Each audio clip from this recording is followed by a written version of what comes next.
Đàn ông quả nhiên không có gì tốt. Đêm qua còn quẹt thẻ ta, trước mặt đã ở với người phụ nữ khác. Thái tử điện hạ, những quả nho này có ngon không? Điện hạ, người nghĩ một con ngựa thảo nguyên như ta kém cô ta sao? Mẫu phi, sao trong phòng lại có tiếng đàn ông khác? Ta thấy người nghe nhầm rồi. Ở đâu ra có tiếng đàn ông?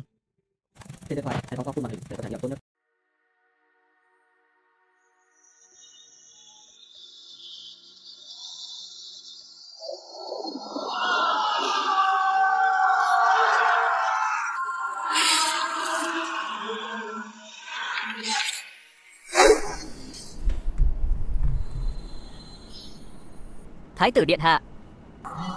Thái tử điện hạ. Ta đã trở về cổ đại. Ngài có muốn chơi đùa với đôi chân của hoàng tỷ không? Ta nhớ rồi. Đây là đại chiêu, ta là thái tử đương triều Triệu Khánh. Ở kiếp này, ta muốn nắm quyền lực tối cao, xây trên đầu gối mỹ nhân, thức tỉnh nắm quyền thiên hạ. Ai dám ngăn cản ta sẽ biến thành tro tàn. Có, phải làm tí chứ. Dịch Mộng này là hoàng tẩu của ta, nguyên chủ là một nam nhân lăng nhăng. Điện hạ, đừng có lộn xộn. Ta là hoàng tẩu đó. Sao vậy? Không giả vờ tiếp đi. Thái tử điện hạ, ngài nói gì? Sao ta không hiểu gì? Cô là người của Lục Trường Chi phải không? Ông ta muốn ủng hộ một hoàng tử bù nhìn lên ngôi. Cô muốn đặt ta vào thế tử, phải không? Điện hạ, ngài đã hiểu lầm ta rồi. Cô không phải là muốn bày mưu hại ta có quan hệ bất chính với cô sao? Vậy thì ta phải xơi cô thôi. Điện hạ, đừng mà. Nếu ngài động vào ta, bệ hạ biết, chắc chắn sẽ phế ngài. Vị thái tử trước đó đã bị giết, chính vì vị thái tử đó lợi dụng cơ hội để loại bỏ Lục Trường Chi để bảo toàn tính mạng. Ta phải làm ngược lại. Súng đã lên nòng, sao có thể dừng lại? Cứu mạng. Hoàng quý phi, có chuyện rắc rối rồi. Dịch Mộng đã bị thái tử chiếm đoạt. Triệu Khánh này quả nhiên là tên ngốc. Bổn cung chỉ lên một kế hoạch nhỏ, hắn đã mắc bẫy. Bước tiếp theo của kế hoạch này chính là phế thái tử. Đi, cùng bổn cung khởi giá đến Đông Cung. Sao vậy? Chỉ mới 1 giờ trước. Nàng vẫn chưa hài lòng sao? Hoàng quý phi nương nương giá đáo.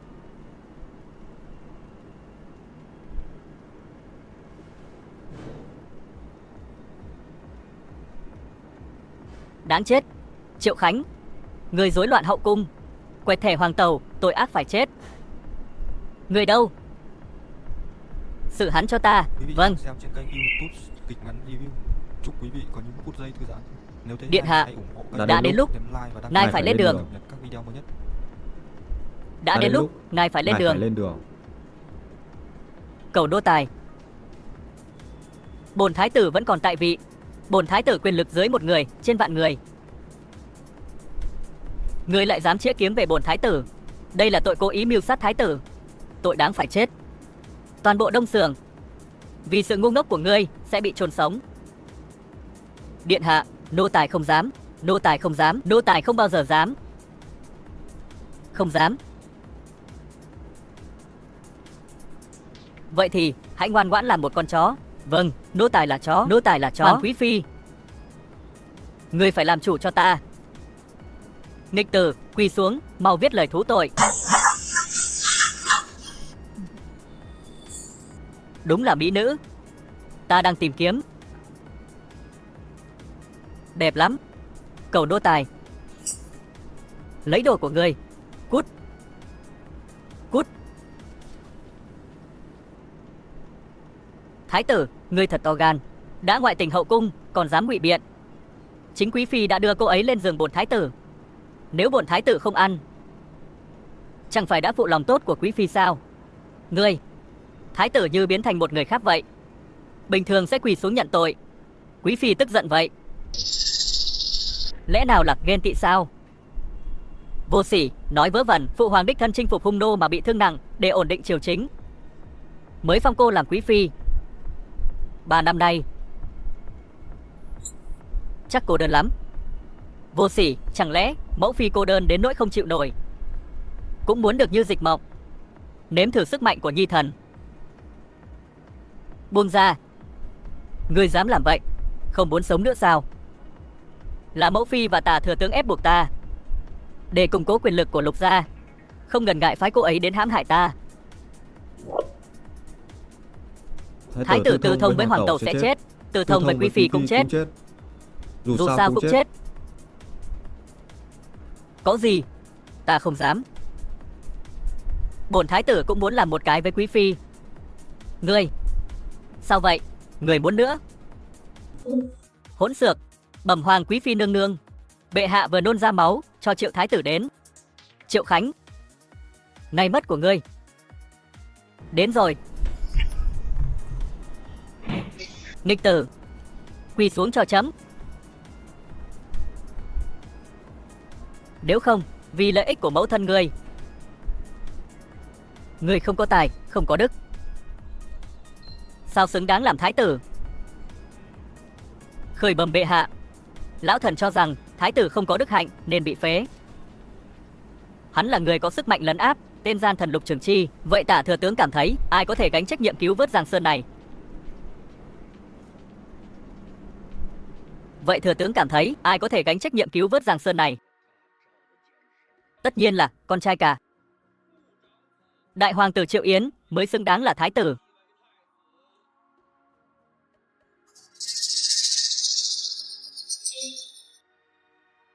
Hoàng thượng, thái tử rất to gan, hắn dám tổm tem thần thiếp. Hoàng thượng, hắn còn nói. Nói gì?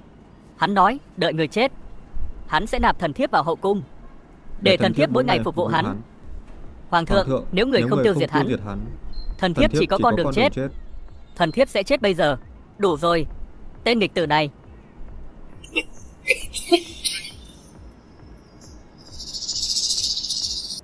Chuyên chỉ, thông cáo thiên hạ, hôm nay chấm phải phế tên thái tử này.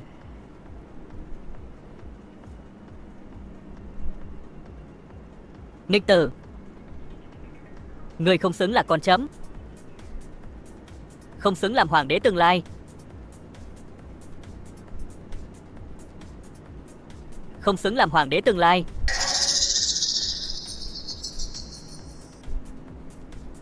Cảnh Bôn Lang đâu? Có thần, truyền ý chỉ của hoàng thượng.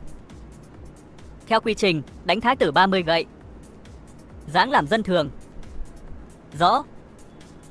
Thái tử, xin mời.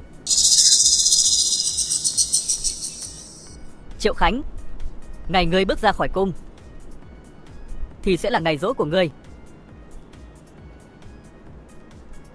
Nhị đệ, vị trí thái tử của ngươi, đại ca sẽ đảm nhận. Có vẻ như muốn sống. Đầu tiên ta phải giữ lấy vị trí thái tử. Mấy người thiếp trong phủ của ngươi, đại ca đây sẽ thu nhận. Tối nay ta sẽ thưởng thức từng người một, cắm một cái sừng lên đầu ngươi.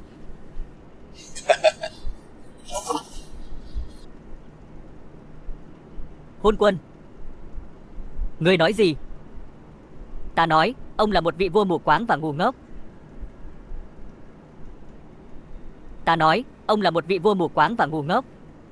Bệ hạ, thái tử trong mắt không có cha, hành động liều lĩnh, theo luật nên chạm. Người nghĩ ngươi là ai? Sao dám trước mặt phụ hoàng phán quyết bổn thái tử? Chỉ là một tên lão già, thừa tướng cánh tả cũng dám hung hăng. Nếu ngươi tức giận hay không phục gì cứ nói. Sao trong mắt ngươi chấm lại thành hôn quân?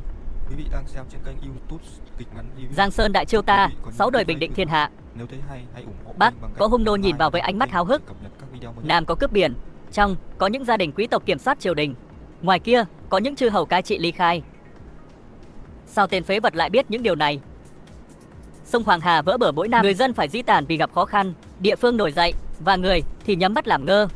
Đấy không phải là hôn quân thì là gì? Tốt. Vậy chấm sẽ hỏi lại ngươi lần nữa, nếu ngươi là chấm thì làm gì? Không trả lời được, chấm giết ngươi. Phòng sư huynh, Hạ huynh, sao lại vội vàng vậy? Có chuyện lớn rồi, thái tử và bệ hạ đang cãi nhau. Nhanh lên. Nếu ta là vua, phải tiến về phía trước. lập 3 tỉnh và 6 bộ. Thống đốc 3 tỉnh đều có thể làm thừa tướng, thiết lập nội cục tư vấn cho hoàng đế, quyền lực cao quý, không ai đánh bại được. Còn vua chư hầu ly khai, ngươi giải quyết thế nào? Một câu. Lệnh ân sủng. Lệnh ân sủng. Lệnh ân sủng, ngươi đã nghe nói chưa? Chưa từng. Từ nay về sau, các vua chư hầu chỉ cần là con trai đều có quyền thừa kế. Nhưng sau mỗi thế hệ bị hạ xuống một bậc. Chỉ 5 năm, thiên hạ sẽ không còn vua chư hầu, nền tảng Đại Triều sẽ vững chắc mãi mãi, không thể phá hủy. Những gia đình quyền quý đã kiểm soát triều đình suốt 30 năm qua chưa buông bỏ. Nhi nhân có cách để phá bỏ sự kiểm soát này. Nhi nhân có cách để phá bỏ sự kiểm soát này. Nếu ta là vua, tổ chức thi tuyển lại. Người đã nghĩ về nó chưa? Chưa. Cho phép thương nhân, học giả bình dân thi đậu và làm quan. Người tài có thể trở thành thống đốc 3 tỉnh, 6 tỉnh. Tốt. Sao trẫm không nghĩ đến điều đó? Bệ hạ, lão thần cho rằng điều này không phù hợp. Sao thế? Chó già lo lắng rồi. Chính sách này được thiết kế đặc biệt dành cho ngươi. Lão già ngươi, nếu không phải là người đứng đầu Lục gia, chỉ mình ngươi không xứng trở thành thừa tướng Đại Triều. Bệ hạ, hoàng đế chưa hạ chỉ, ta vẫn là đương kim thái tử. Ngươi dám chừng mắt nhìn ta, có tin ta móc mắt ngươi ra quẳng cho chó. Quỳ xuống. Ta sẽ móc mắt ngươi ra quẳng cho chó. Quỳ xuống. Bệ hạ, lão thần không có ý định như vậy. Bệ hạ, nếu kế hoạch có thể hoạt động, vấn đề có thể giải quyết. Phụ hoàng, sông Hoàng Hà vỡ bờ là thiên tai. Phế vật này có thể làm được gì? Đơn giản, chỉ cần thay đổi dòng chảy sông Hoàng Hà. Thay đổi dòng chảy, tiền lấy từ đâu? Tiền từ con đường tơ lụa. Đổi tơ lụa và đồ sứ của Đại Triều lấy tiền của nước chư hầu, sau đó dùng tiền đổi lại để cai trị đất nước. Một ngày nào hung đô tiến vào, người nghĩ sao? Không nhượng lãnh thổ, không cống nạp. Thiên tử bảo vệ nước, thiên tử mất, nước mất, sẵn sàng sống chết cùng với hung nô. Một ngày, bổn thái tử sẽ dẫn 1 triệu quân tiến về phía nam, vượt qua dãy núi Helan, khiến các quốc gia cúi đầu, trở thành thái tử số 1 thời đại. Tốt, tốt. Đúng là con trai Triệu Khánh của trẫm. Soạn chiếu chỉ, thông cáo thiên hạ, để thái tử Triệu Khánh làm giám quốc, thay hoàng đế nắm quyền thiên hạ. Soạn chiếu chỉ, thông cáo thiên hạ, để thái tử Triệu Khánh làm giám quốc, thay hoàng đế nắm quyền thiên hạ. Phụ hoàng, Triệu Khánh rối loạn hậu cung, quẹt thẻ hôn thê Dịch Mộng của con, sao có thể để hắn? Hôn thê của ngươi vẫn chưa kết hôn mà. Vậy được rồi. Truyền chỉ, trao Dịch Mộng cho thái tử. Phụ hoàng đang bối rối đó. Hoàng huynh, hôn thê của huynh bây giờ có khi có con rồi đó. Nếu ngươi dám chạm vào cô ấy là không tôn trọng bổn thái tử, ta không phiền. Giết ngươi. Thần không dám. Không dám thì tốt. Phụ hoàng. Nhi thần cáo lui. Triệu Khánh, ngươi cứ chờ đó, ta sẽ giết ngươi. Ta sẽ băm ngươi thành vạn mảnh.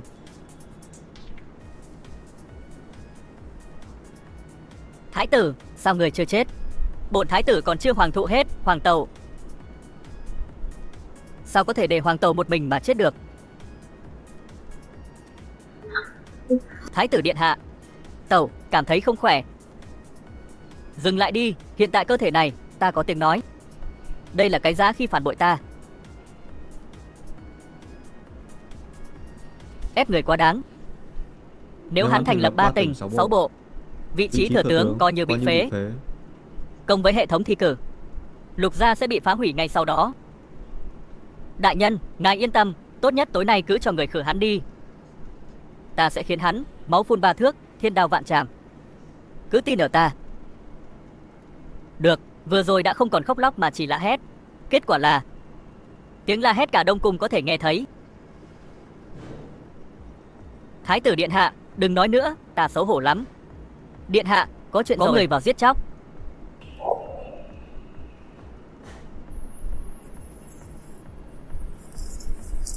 vị đang xem trên kênh YouTube kịch ngắn review. Chúc quý vị có những phút giây thư giãn. Nếu thấy hay, hãy ủng hộ kênh bằng cách nhấn like và đăng ký kênh để cập nhật các video mới nhất. Người của thái tử cũng dám xúc phạm nghĩa phụ của ta. Diệt sạch Đông Cung, gà chó cũng không tha.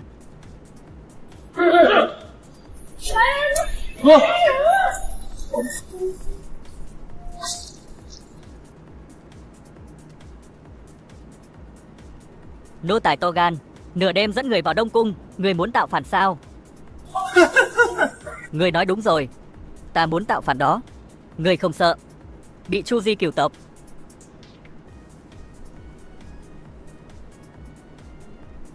Bây giờ toàn bộ Đông Cung đã bị Đông Xưởng của ta bao vây. Ta giết tên thái tử phế vật ngươi. Giết người xong rồi tiêu hủy dấu vết, ai biết là ta làm.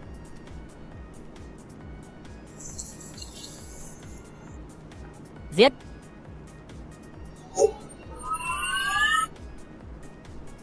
Giết.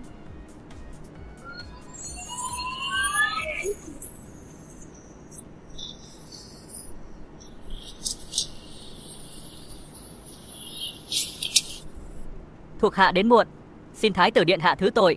Thú vị đấy.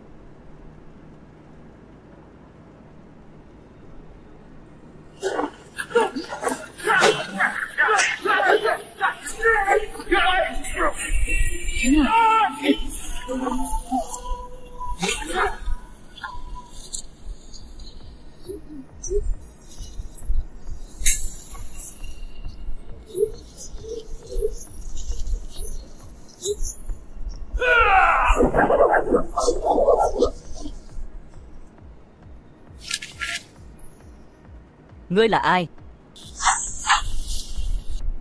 Tây Xưởng, trong cung chỉ có duy nhất Đông Xưởng ta.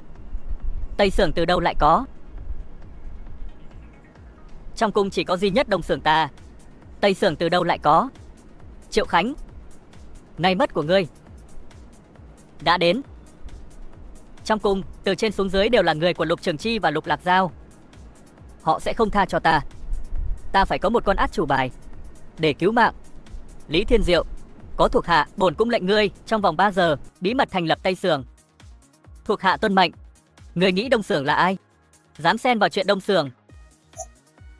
Thái tử bí mật thành lập Tây Xưởng để ngăn chặn bọn thiên cầu các ngươi. Ngươi hỏi ta Tây Xưởng là gì? Thế thì ta sẽ cho ngươi biết. Chuyện Đông Xưởng không dám đảm đương, Tây Xưởng làm. Người Đông Xưởng ngươi không dám giết, Tây Xưởng giết. Một câu, tiền trảm hậu tấu. Theo lệnh thái tử, bao gồm cả cầu nô tài phản loạn ngươi. To gan. Trương Quý là con đỡ đầu của ta, để xem ai dám động vào. Giá ra muốn mạng của hắn. Có nghĩa phụ ở đây, để xem ai dám to gan, thử động vào một sợi tóc ta xem. Nào nào, chỗ này nhiều máu nhất này. Nếu dám thì chặt đầu ta đi. Ngươi không làm được, ngươi là cháu ta. Vậy thì chảm hắn đi. Con đỡ đầu của ta, để xem ai dám. Người này nữa đem tấn công Đông Cung. Ý đồ mưu phản, Trương Công Công muốn bảo vệ hắn là có ý gì, lẽ nào? Tạo phản, người cũng có phần. Thái tử, người muốn hại Giá Gia ta. Hoàn lắm sao? Được rồi. Vậy thì ngươi tự tay giết hắn, để chứng minh vô tội. Trương Công Công. Những người có ý đồ mưu phản, Chu Di cửu tộc. Thái tử đã nắm được kế hoạch ám sát. Cái gì? Nghĩa phụ, con là đứa con yêu quý nhất của nghĩa phụ. Người sẽ không giết, phải không, nghĩa phụ? Tên khốn, sao người dám làm vậy? Đám tự ý điều động nhân lực Đông Xưởng nửa đêm tấn công Đông Cung. Đáng chết. Đáng chết. Sao người dám làm vậy? Đám tự ý điều động nhân lực Đông Xưởng nửa đêm tấn công Đông Cung. Đáng chết.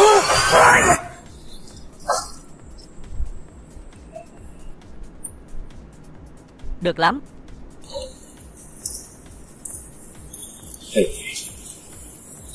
Vì để thoát tội có thể giết cả con nuôi của mình. Bổn cung bái phục.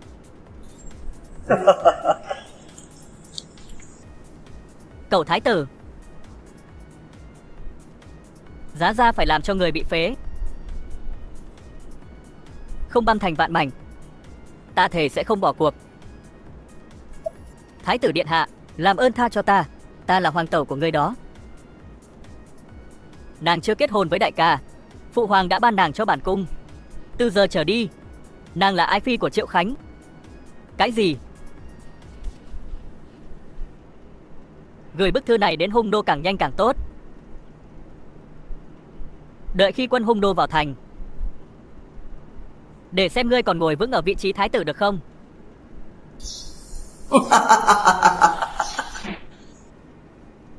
Cái gì? Ngươi nói phụ hoàng bị hạ độc bất tỉnh? Theo điều tra thì bệ hạ đã bị trúng độc 5 ngày. Người bị trúng độc sẽ chảy máu đến chết trong 100 ngày. Kẻ đầu độc chắc chắn là Lục Trường Chi. Đúng. Sao hắn lại to gan vậy? Vì một khi phụ hoàng qua đời, ta không còn gây ủng hộ. Nếu lúc đó hắn muốn giết ta, giống như giẫm một con kiến. Vì vậy trong vòng 100 ngày, ta cần loại bỏ Lục Trường Chi. Nếu không, ngươi và ta đều mất mạng. Điện hạ, có chuyện Hung Nô cử sứ giả đến tiền chiến. Chỉ là Hung Nô cũng dám ngông cuồng. Người đâu? Cùng ta đến gặp chúng. Chỉ là Hung Nô cũng dám ngông cuồng. Người đâu? Cùng ta đến gặp chúng.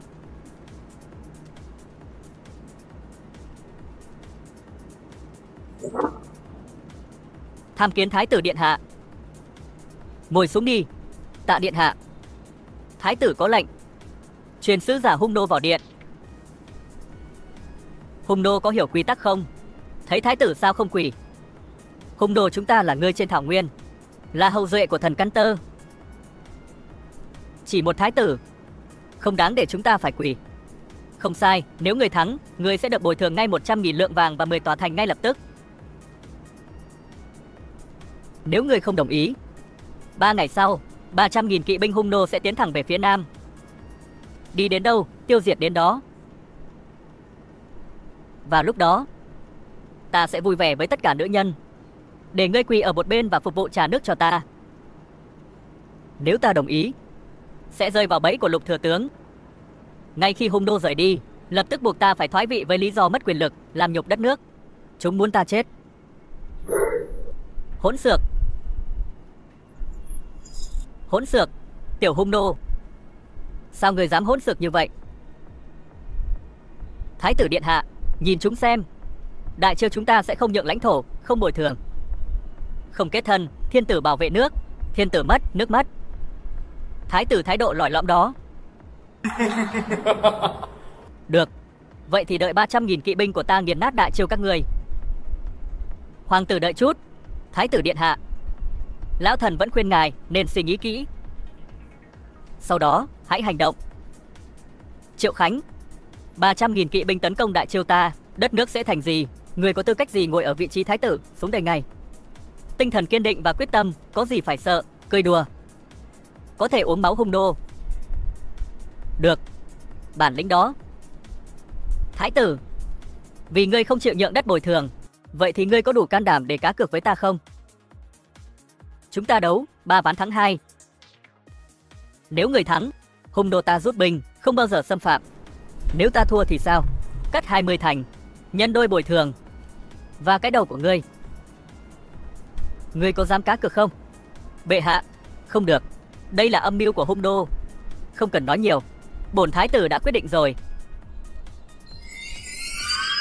Cược.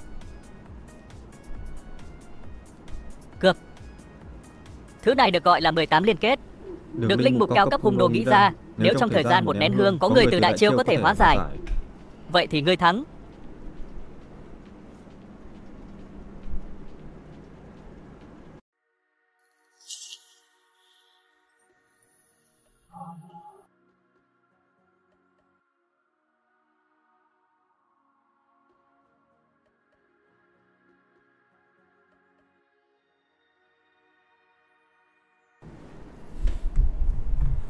Có vẻ như 18 liên kết này chỉ có thái tử mới giải quyết được.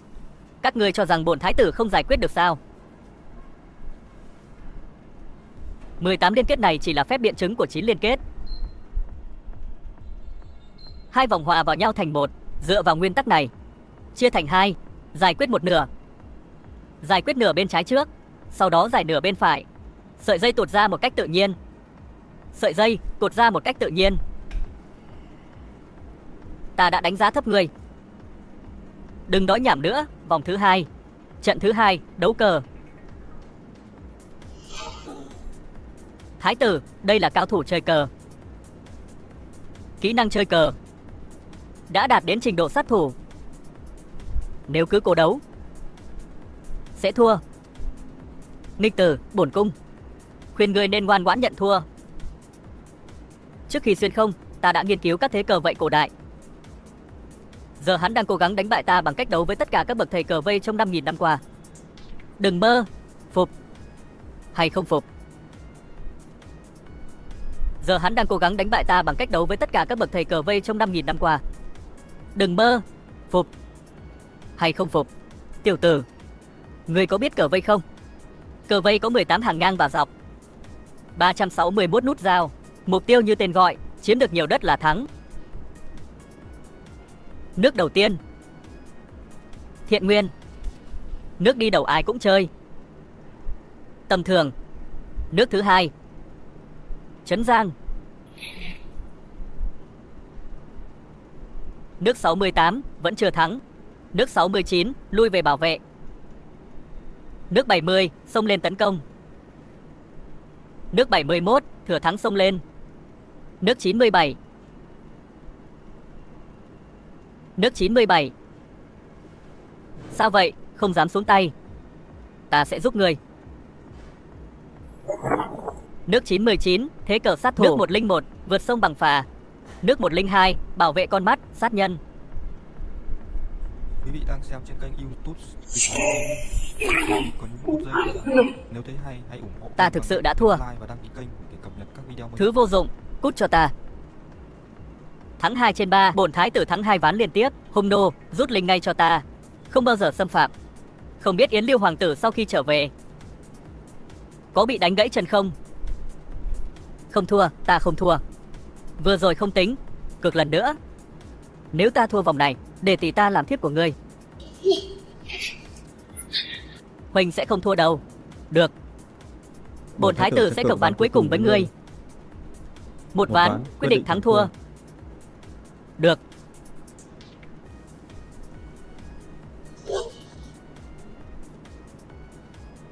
Hãy tiến về trước 3 bước cùng một lúc. Sau đó bắn cùng một lúc. Chuẩn bị. 1 2 3.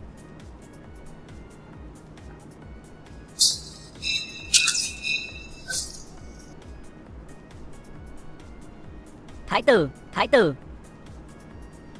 Thái tử phế vật. Người đã rơi vào bẫy.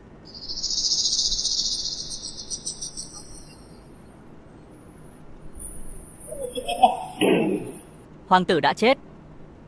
Từ nay ta sẽ là thái tử thiên tài của Đại Chiêu. Hoàng tử, giờ ta đã là thái tử. Cắt 20 thành, bồi thường 200.000 lượng vàng, hãy lùi binh. Không đủ. Vậy ta sẽ cho người tất cả 16 bang Vân Yên. Vẫn không đủ. Đại Chiêu người sẽ phải trở thành chư hầu của Hung nô. Hàng năm phải cống nạp. Hãy là một con chó trung thành của Hung nô.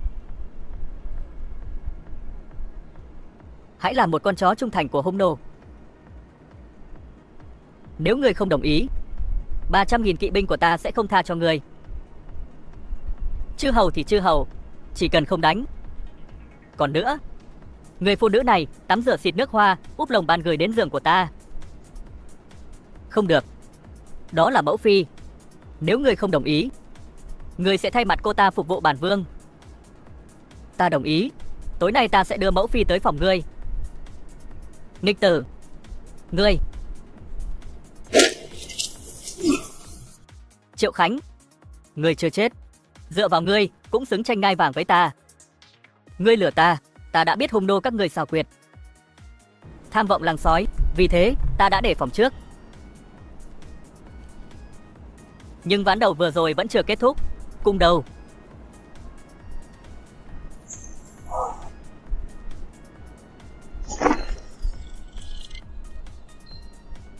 Vụ các cược vừa rồi vẫn chưa kết thúc. Cung đầu.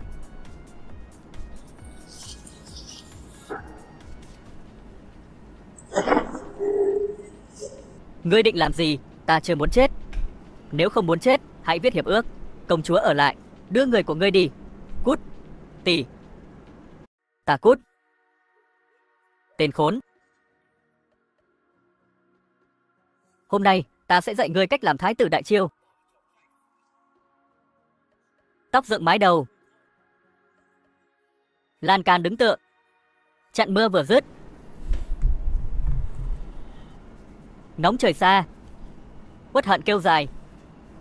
Hùng tâm khích liệt. 30 tuổi cát bụi công danh. 8.000 dặm dầm sưng dãi nguyệt. Chớ lòng lơi nữa kẻo bạc đầu, ích gì rên xiết.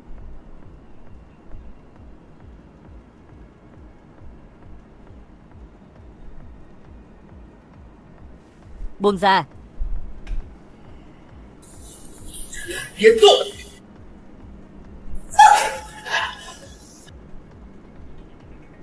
Đừng động.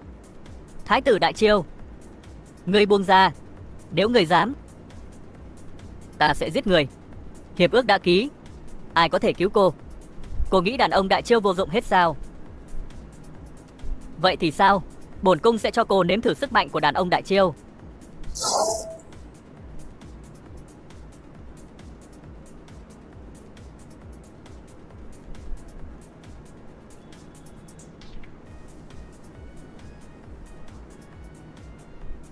Không ngờ, Thái tử điện hạ lại mạnh hơn cả người mạnh nhất trên thảo nguyên. Nàng cũng không tồi. Công chúa đúng là con ngựa hoang tà khó ghim cương nhất. Đàn ông của Nhiên không có gì tốt. Đêm qua còn quẹt thẻ ta, trước mặt đã ở với người phụ nữ khác.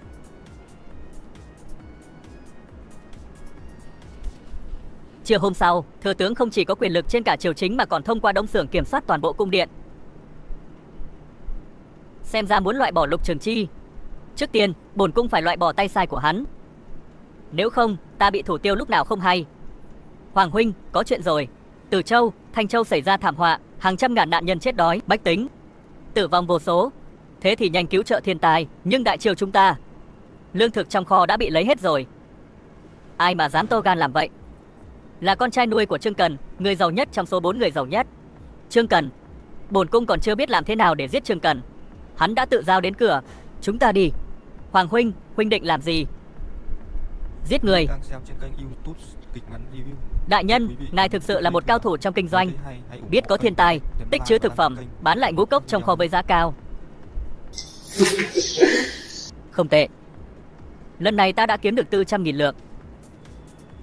Đại nhân, nếu chuyện này để đến tai của thái tử, hắn biết thì có thể làm gì? Nghĩa phụ ta là Trương Cần. Vậy thì ai không biết? Phụ trách đông xưởng là Trương Cần. Trương Công Công, ngài lại là con nuôi ông ấy. Ngay cả thái tử cũng không dám hò he trước mặt nghĩa phụ ta.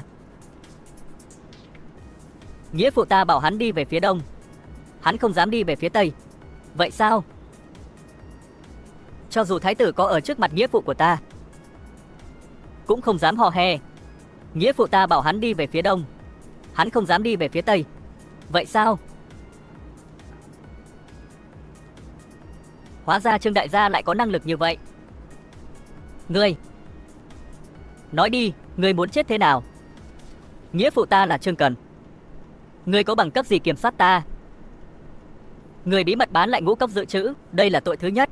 Nghĩa phụ ta Trương Cần nhân cơ hội tích trữ ngũ cốc và bán với giá cao, kiếm tiền bất chính là tội thứ hai. Ngươi biết sao?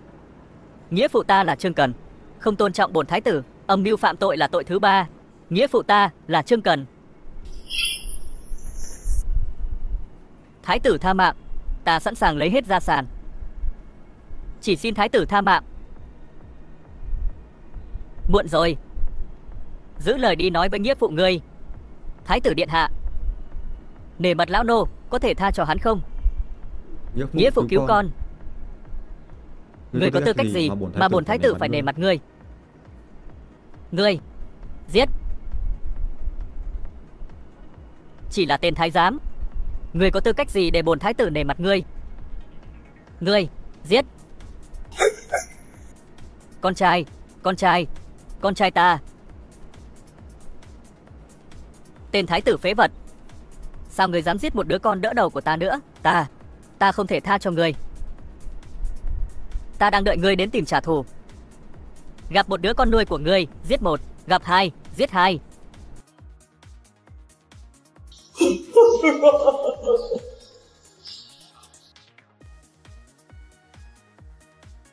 Mẫu phi. Nghịch tử, ngươi còn dám cản đảm đến gặp ta.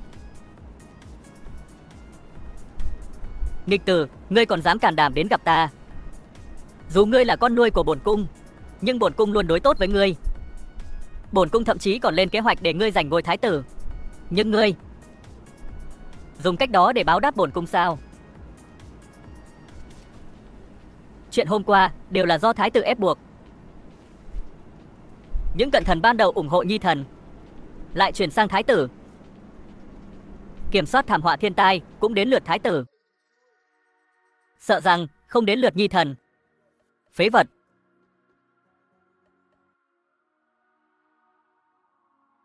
Làm sao thảm họa như vậy một tên phế vật có thể giải quyết được? Trong 3 ngày, bổn cung sẽ hợp tác với Tả thừa tướng, đích thân đẩy ngươi lên làm thái tử. Lùi xuống đi. Cảm ơn mẫu phi, đa tạ mẫu phi. Chắc chắn rồi, ta có thể xúc phạm bất cứ ai, không thể xúc phạm hoàng tẩu của mình. Hoàng đế. Điện hạ. Thế nào? 3 ngày qua là ai luôn đòi hỏi ta? Cứ vậy, ta bị nàng vắt kiệt sức mất. Điện hạ đừng nói nữa. Nạn sâu bộ lại 200.000 nạn nhân đã tiến về kinh thành.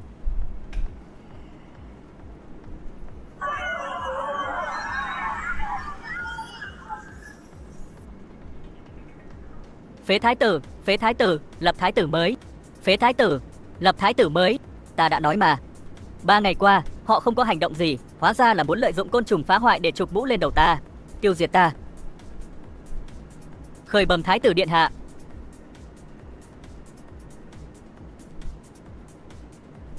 Khởi bẩm thái tử điện hạ. Có tin đồn, người giết người vô tội một cách bừa bãi, làm trời nổi giận. Trời giáng côn trùng xuống, phát động tấn công, ăn tất cả các loại cây trồng, gây ra tai họa. Vô lý. Thái tử điện hạ đang thực thi công lý, sao lại nói là giết người bừa bãi? Nạn nhân đã đồng lòng, nếu không phế thái tử, họ sẽ xông vào hoàng cung, lật đổ hoàng triều Đại Chiêu, yêu cầu thái tử hy sinh, bảo vệ Giang Sơn Đại Chiêu. Yêu cầu thái tử hy sinh, bảo vệ Giang Sơn Đại Chiêu. Yêu cầu thái tử hy sinh, bảo vệ Giang Sơn Đại Chiêu. Bảo vệ Giang Sơn Đại Chiêu. Bảo vệ Giang Sơn Đại Chiêu. Điện hạ, không được. Thái tử điện hạ, vạn vạn không được. Thái tử điện hạ.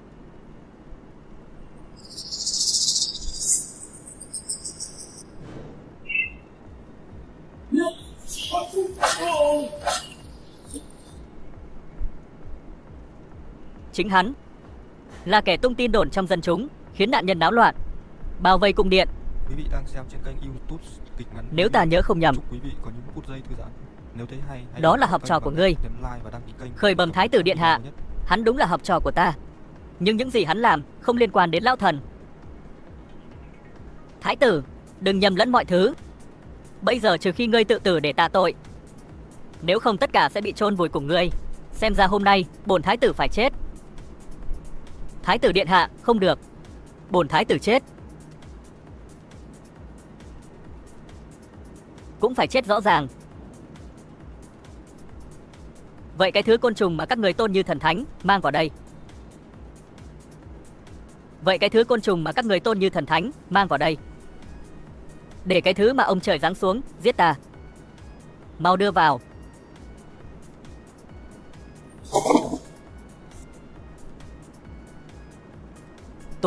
Tôm càng. Bái kiến sứ thần. Đây rõ ràng là một con tôm, ngươi lại gọi là sứ thần. Dám đối xử thô lỗ với sứ thần, không sợ trời phạt sao?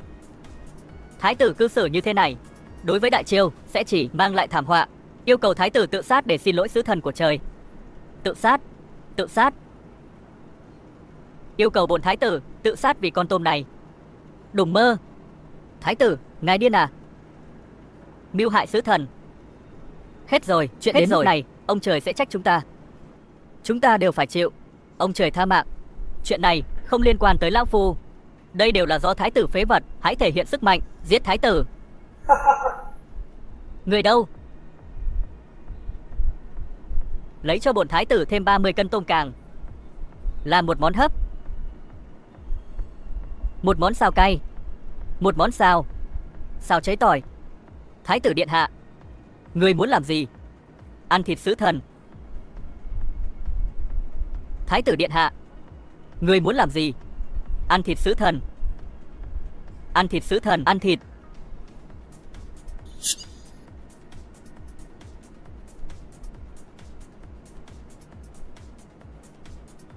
Khởi bẩm chủ nhân, kể từ khi thái tử dùng côn trùng làm thức ăn, các nạn nhân thảm họa làm theo, tai họa ngàn năm đã ăn hết. Cái gì? Ăn hết rồi. Vâng, ăn hết rồi.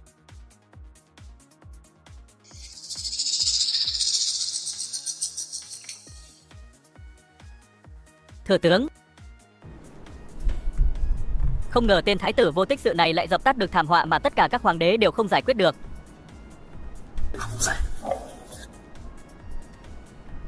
Không ngờ tên thái tử vô tích sự này lại dập tắt được thảm họa mà tất cả các hoàng đế đều không giải quyết được. Bây giờ tên thái tử này, lời đồn trong dân gian đang rất phổ biến. Tôn hắn như một vị thánh sống. Xem ra không giải quyết hắn nhanh, tương lai sẽ là cản trở cho chúng ta. Đã đến lúc phải dồn toàn lực vào dự án lần này. Lần này ta chắc chắn sẽ giết thái tử. Thái tử điện hạ, những quả nho này có ngon không? Những trái nho này dù có ngon đến mấy cũng không ngon bằng hoàng tàu. Điện hạ, người nghĩ một con ngựa thảo nguyên như ta kém cô ta sao? Lẽ nào không phải sao?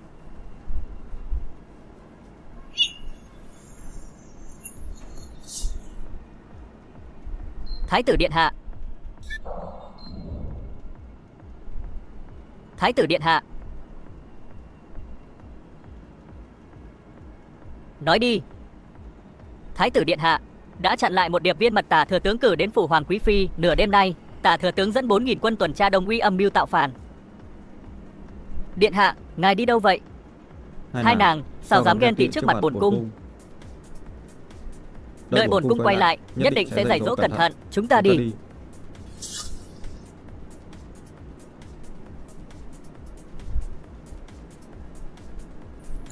Ăn cái gì? Cô. Thái tử điện hạ, hoàng quý phi đang thay quần áo, không vào được. Bổn thái tử có chuyện quan trọng cần bàn, tránh ra.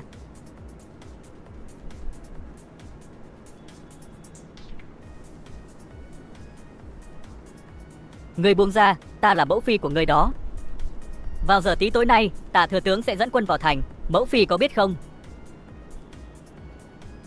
Vào giờ tí tối nay, Tả thừa tướng sẽ dẫn quân vào thành. Mẫu phi có biết không?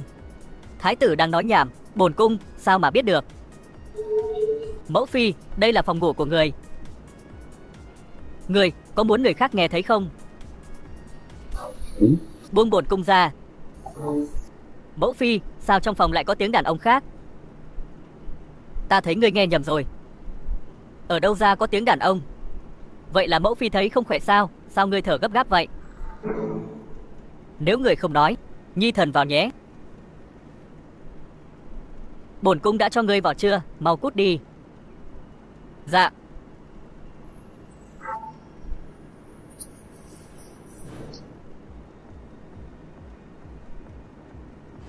Ngươi thật hỗn xược. Bổn cung là hoàng phi của Đại Chiêu, là người phụ nữ cao quý nhất.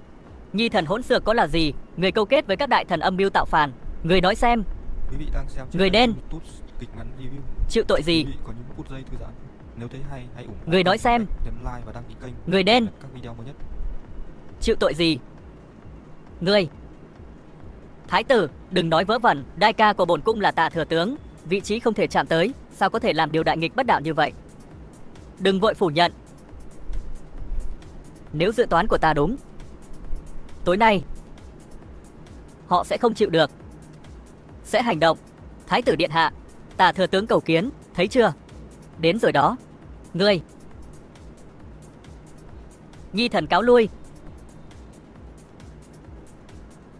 Chuyện này không được để ai biết.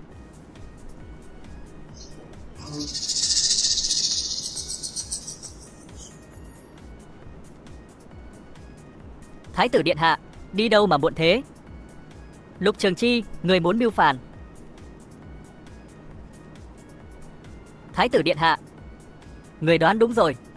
Người phải chết, chờ hoàng thượng chết. Ta sẽ để Triệu Yến lên ngôi. Báo cáo thừa tướng, bệ hạ tỉnh rồi. Cái gì?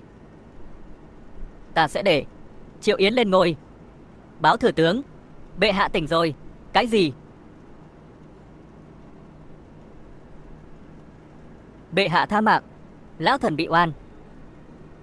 Lão tướng bị Trương Cẩn mê hoặc, nói rằng thái tử ngu ngốc và thiếu hiểu biết. Nếu tương lai lên ngôi sẽ là thảm họa của Đại Chiêu, vì thế mới chỉ đạo người sát hại thái tử. Chỉ vậy mới có thể bảo vệ Giang Sơn Đại Triều mãi mãi. Vậy ý ngươi là ngươi không phải kẻ tạo phản? Đó là Trương Cẩn. Được, giam Trương Cẩn vào thiên lao, thẩm vấn kỹ càng.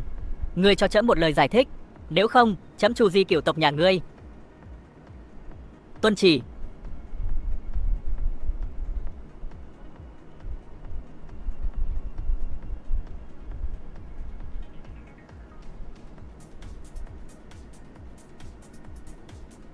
Làm ta sợ quá. Thái tử điện hạ, chiêu này được đó. 4 vạn huyền tử quân bao vây hoàng cung chuẩn bị hành động, nhưng người đã để ta trốn trong giường, giả vờ làm hoàng thượng, để hắn không dám hành động hấp tấp. Ta nói rồi, hôm nay Trương Cẩn và Lục Trường Chi phải có kẻ chết. Vậy bây giờ, người tiếp tục đóng giả bệ hạ. Chỉ cần chờ, ta muốn Lục Trường Chi tự tay giết chết con chó Trương Cẩn của hắn.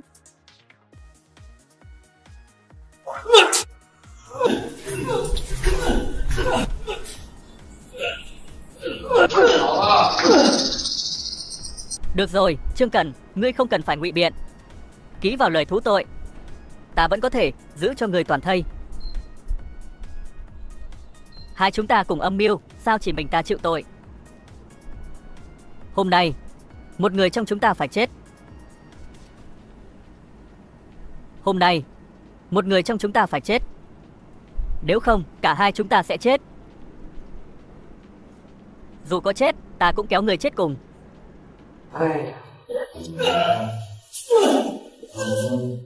Trong phiên tòa xét xử, ngươi nên chịu mọi cáo buộc. Đừng mơ. Được rồi. Trước khi ngươi vào cung, ngươi có con trai không? Sao ngươi biết ta có con trai? Con trai của ngươi đang ở đây với ta. Thừa tướng, ta sẽ nhận toàn bộ. Hãy thả con trai ta ra. Vậy mới đúng đó. Thái tử điện hạ,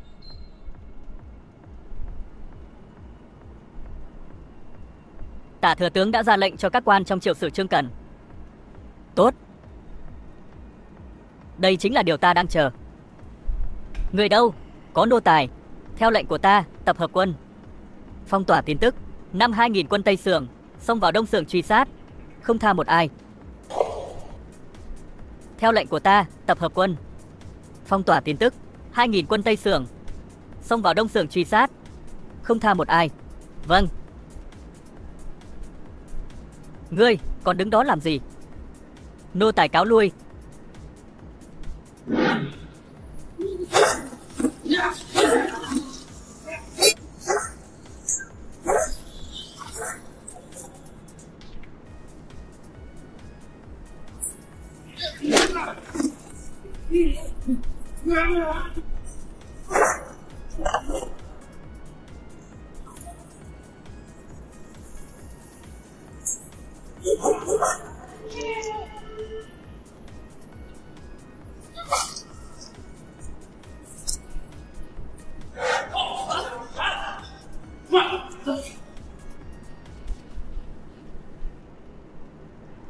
Thừa tướng, Một mình ta đã nhận hết tội mưu phản, bây giờ ta đã bị kết tội xử lăng trì.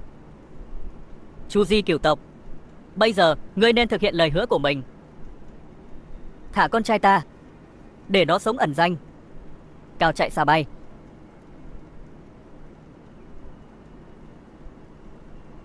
Con trai, sao ta không nhớ gì? Cái gì? Lẽ nào ngươi nuốt lời? Trương Cẩn à, không phải là ta không muốn.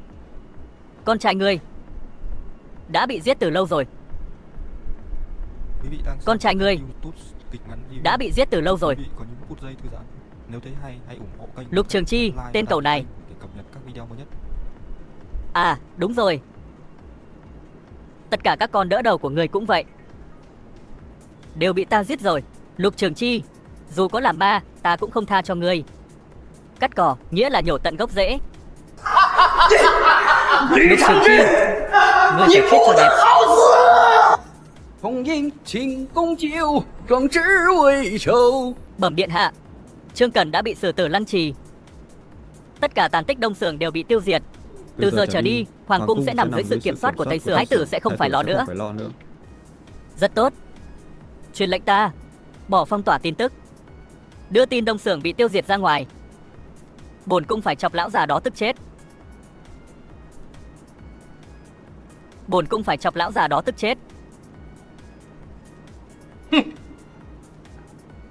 Ta đã tính toán rất kỹ, vẫn bị tên thái tử này lừa.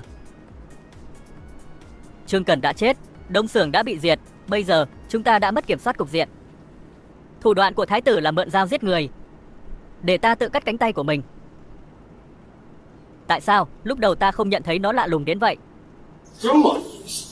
Bẩm thừa tướng, có tin trong cung hoàng đế từ trước đến giờ chưa tỉnh lần nào.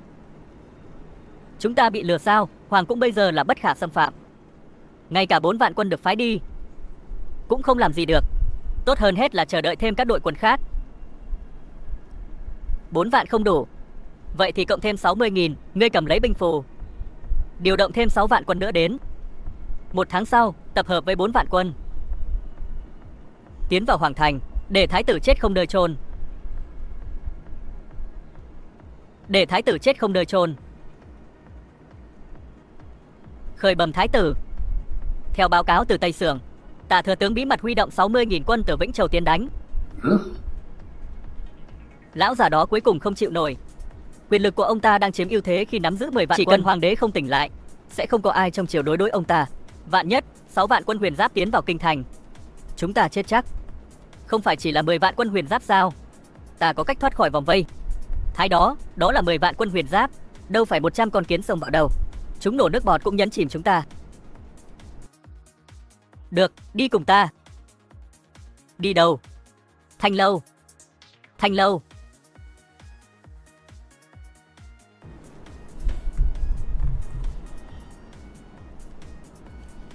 Cút. Thái tử điện hạ, ngài đến Thanh Lâu để tìm ai hay là làm gì? Nhạc Vương Lăng.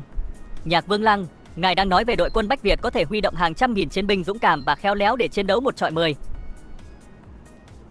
Chỉ cần có được đội quân này thì còn phải sợ gì nữa. Nhưng theo như nô tài biết, vì binh phù này, Trấn Nam Vương bị chém đầu đã biến mất từ lâu. Bổn thái tử đã phát hiện ra sổ tay của phụ hoàng trong thư viện bí mật hoàng cung. Trên đó ghi rằng Trấn Nam Vương trước khi chết đã đưa binh phù cho con gái mình. Ông ấy có con gái. Ông ấy có con gái. Sao nô tài chưa từng nghe?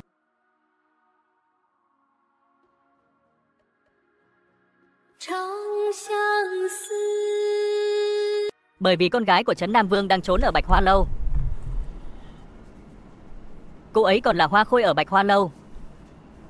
Một cô gái rất có tài, tên là Tiểu Tiểu. Hảo.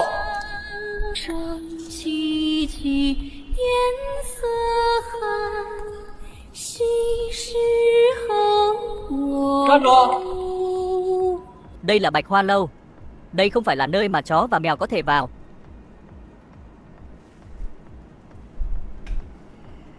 Người như ngươi còn có thể đến, sao ta có thể không đến?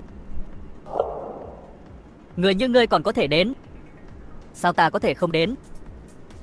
Vị huynh đài này nhìn rất lạ, không biết từ đâu đến. xứng đáng là đệ nhất hoa khôi, không tệ. Ta thích. Togan. Một tên phế vật không rõ nguồn gốc, cũng xứng nói vậy sao? Danh tiếng của Tiểu Tiểu là để ngươi nhận xét sao? Chủ nhân còn chưa lên tiếng. Ngươi đang sổ gì vậy, con chó điên? Con chó hoang này đến từ đâu? Dám mắng ta, hôm nay là Tết Trung Thu. Bạch Hoa Lâu theo lệnh của Hoàng tử Quốc chủ tổ chức hội thơ Trung Thu. Ngươi thật to gan, dám ở đây lộn xộn, ngươi chán sống rồi sao? Lần này, bổn công tử đến là muốn xem danh tiếng của kỹ nữ số 1 kinh thành có đồn đúng như lời không. Nếu đồn đúng như lời, ta sẽ đưa về phủ làm thiếp của ta. Ngươi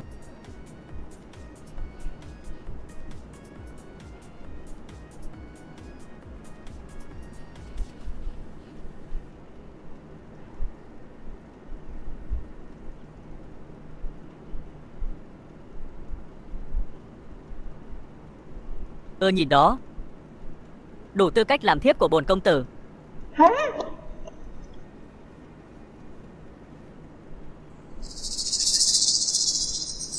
Tên phế vật này từ đâu đến, dám treo chọc Tiểu Tiểu cô nương, ta thiếu kiên nhẫn với người rồi đó.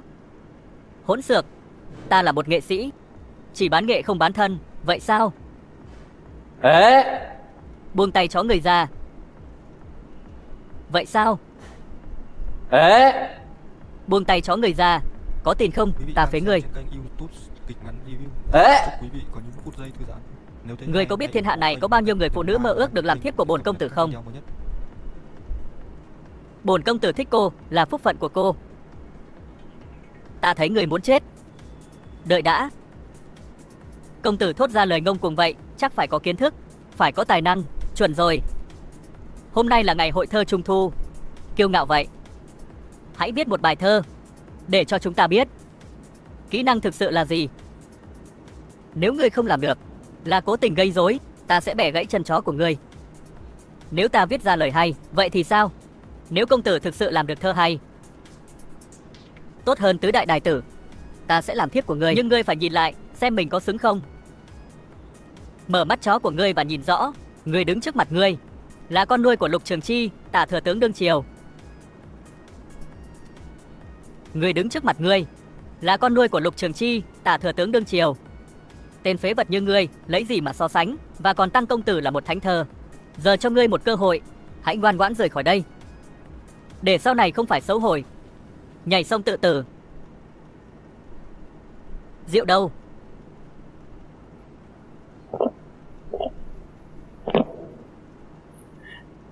Há chẳng thấy nước sông Hoàng từ trời tuôn xuống, chảy nhanh ra biển, chẳng quay về. Lại chẳng thấy thềm cao gương đầu soi tóc bạc, sớm như tơ xanh chiều tựa tuyết. Đời người đắc ý hãy vui tràn, chớ để bình vàng xung bóng nguyệt. Trời sinh thân ta hẳn có dùng, nghìn vàng tiêu hết rồi lại đến. Một bài thơ hùng tráng như vậy, ngay cả giáo viên của ta cũng không làm được. Sao chép? Chắc chắn là đã sao chép. Một bài thơ hùng tráng như vậy, ngay cả giáo viên của ta cũng không thể làm được. Sao chép? Chắc chắn là đã sao chép. Đúng rồi, ta vừa sao chép. Ta vẫn còn. Xây khướt khiêu đèn ngắm kiếm, mộng về còi giúp liên thanh. Tiệc khao phân bố đều tướng sĩ, khúc quân ca, bi tráng cử hành. Xa trường, thu điểm binh.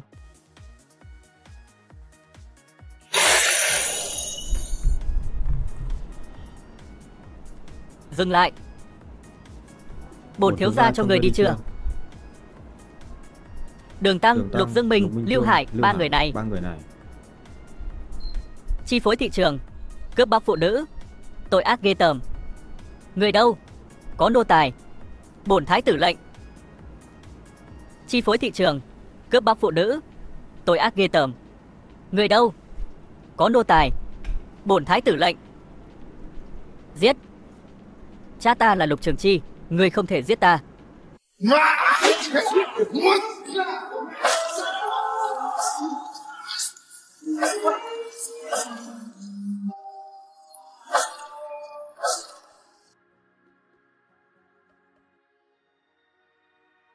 Hoàng quý phi nương nương, có chuyện rồi. Không hiểu quy tắc sao? Lão nhà lão nháo, không có quy củ gì hết. Thái tử đã giết Lục Dương Minh ở Bạch Hoa Lâu.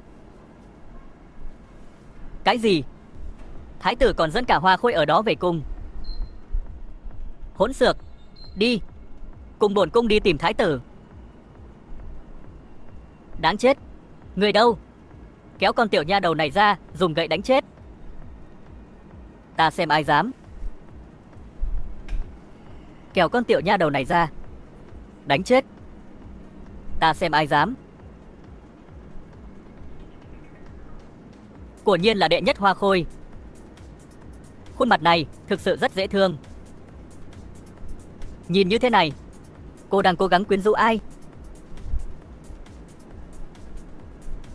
Lục Nhạc Giao, đừng có quá phận. Quá phận sao? Ta là Hoàng quý phi, thay Hoàng thượng phân ưu, có quyền quản lý Tam Cung, Lục Viện. Tại hậu cung, ta muốn giải quyết ai, có vẻ như không cần phải báo thái tử. Nhưng đây là Đông Cung, là địa bàn của ta. Ai dám chạm vào người phụ nữ của ta? Ngụy Thiên Hiệu, đưa Tiểu Tiểu đi.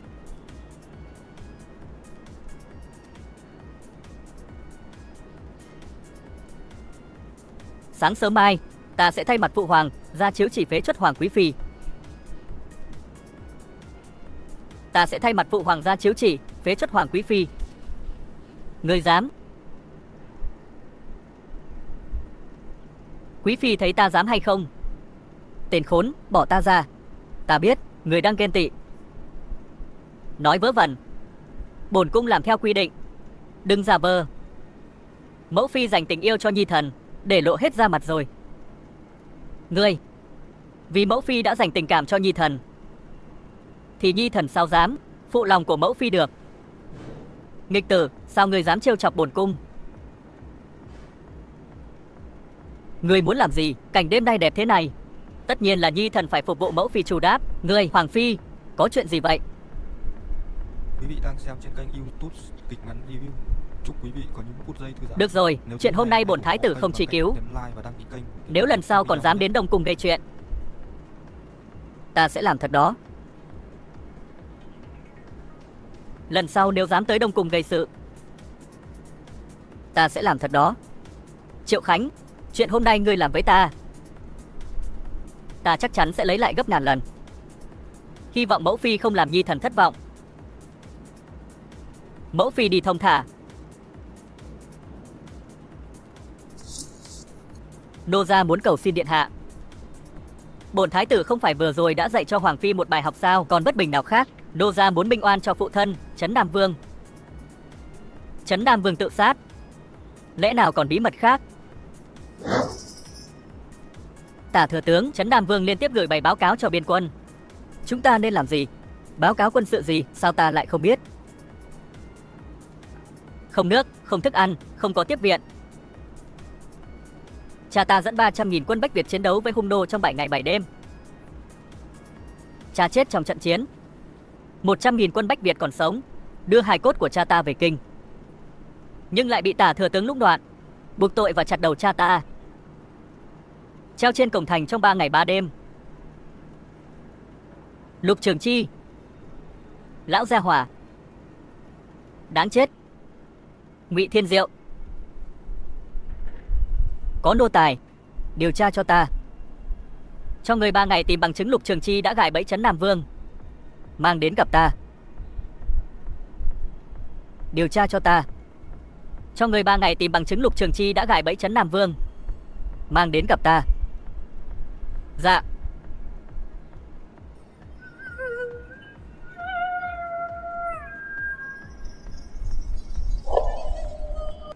Tiểu Tiểu, đừng lo. Ta nhất định sẽ giúp nàng báo mối thù này.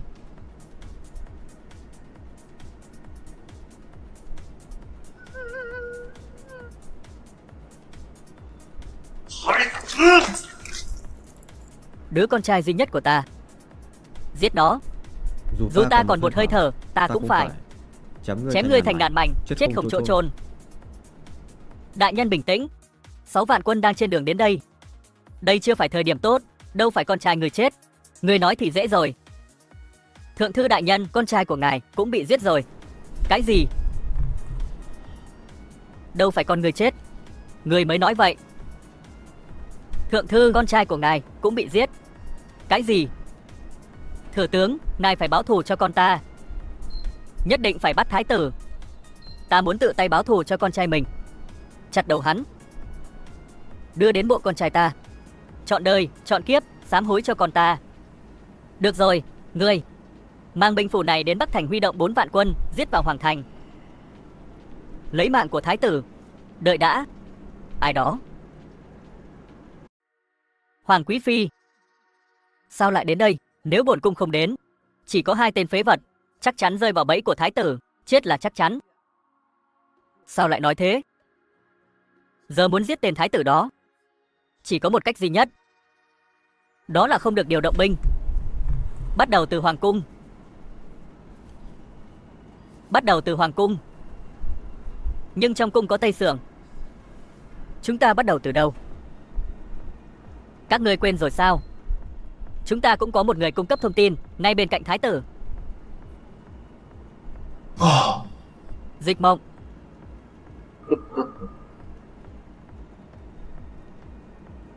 Thuốc này uống vào chết trong 100 ngày. Ngươi hành động, cho thái tử uống nó, đảm bảo không ai có thể phát hiện ra. Thuốc này ta có nên dùng hay không nên dùng?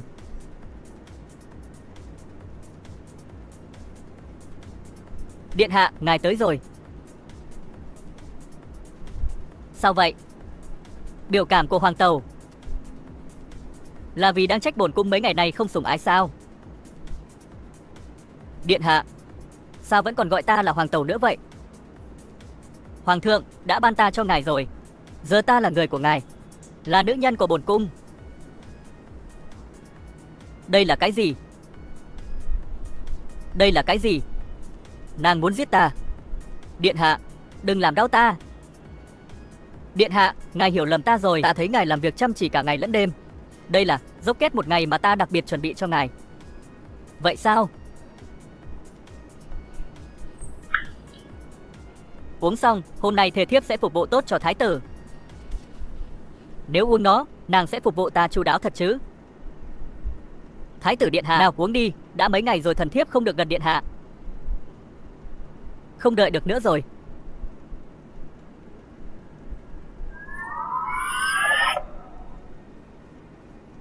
Có độc trong đó. Điện hạ đừng uống. Điện hạ tha mạng. Ta biết sai rồi.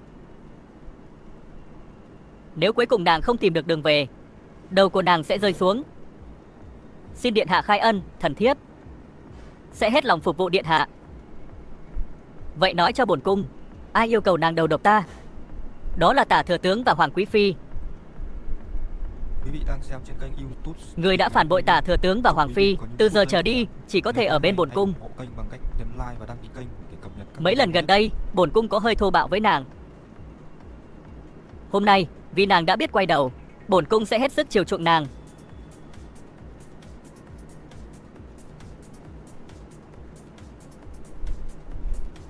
Sao Đông cung vẫn chưa có tin gì? Tại sao tên thái tử phế vật đó vẫn chưa bị đầu độc chết?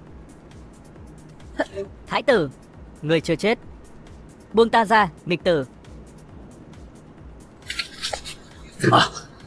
Bổn thái tử chưa chết. Mẫu phi có vẻ thất vọng. Người hỗn xược, dù ngươi có là thái tử giám quốc, bổn cung vẫn có thể trị tội ngươi. Muộn rồi. Từ nay đừng nói những lời tự an ủi như này nữa. Người nghĩ bổn cung dễ trêu chọc sao? Đừng bướng. Hôm nay ta không trêu chọc người. Theo gián điệp báo, sáng sớm nay, gần một nửa số quan lại trong triều đình, họ chỉ chờ bổn thái tử bị độc chết, sẽ ủng hộ Triệu Yến lên ngôi thái tử. Người biết mọi thứ. Sao ngươi vẫn còn đến đây? Tất nhiên là để xem mẫu phi diễn kịch cho bổn thái tử xem. Ngươi đừng mơ. Nếu không hợp tác, ta sẽ giết Lục Trường Chi ngay lập tức. Ngươi định làm gì ca ca ta? Ta bảo ngươi, bất kể ngươi làm gì, ta cũng sẽ không bao giờ đồng ý. Vậy thì ta sẽ làm với mẫu phi trước. Buông ta ra, nghịch tử. Thái tử qua đời rồi. Báo, Khởi bẩm thừa tướng, thái tử điện hạ đã qua đời. Thái tử chết như thế nào? Thái tử đến Phượng Hy cung trêu chọc hoàng phi, thái tử đột ngột qua đời vì cơn đau tim. Thái tử tàn nhẫn, vô đạo, chết như vậy là đáng lắm. Chỉ cần hắn chết, không ai có thể lay truyền được Lục gia ta. Hóa ra hắn không bị đầu độc chết. Đại nhân, quan tâm hắn chết như thế nào làm gì? Ưu tiên hàng đầu của chúng ta bây giờ là vào cung càng sớm càng tốt, ủng hộ hoàng tử Triệu Yến lên ngôi thái tử. Không cần phải lo lắng, thái tử chết rồi, Tây Sưởng như rắn mất đầu, không có gì phải sợ.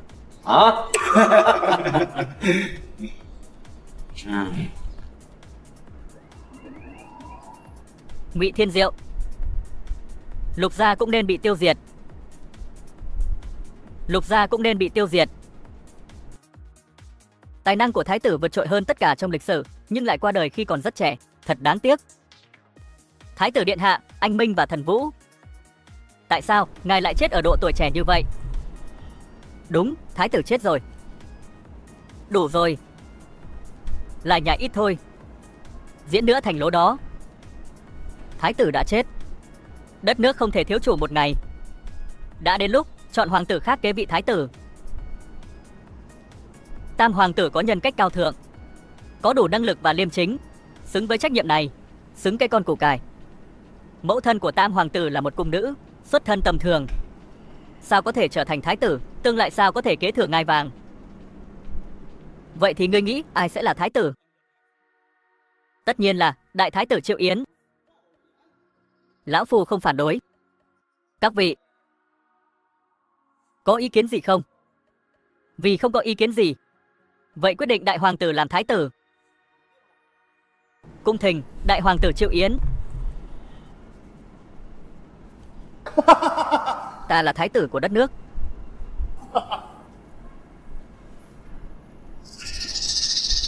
Theo quy định, thái tử điện hạ nên ngay lập tức ban hành sắc lệnh kế vị trước. Sắc lệnh là bổn thái tử có thể làm bất cứ điều gì mình muốn.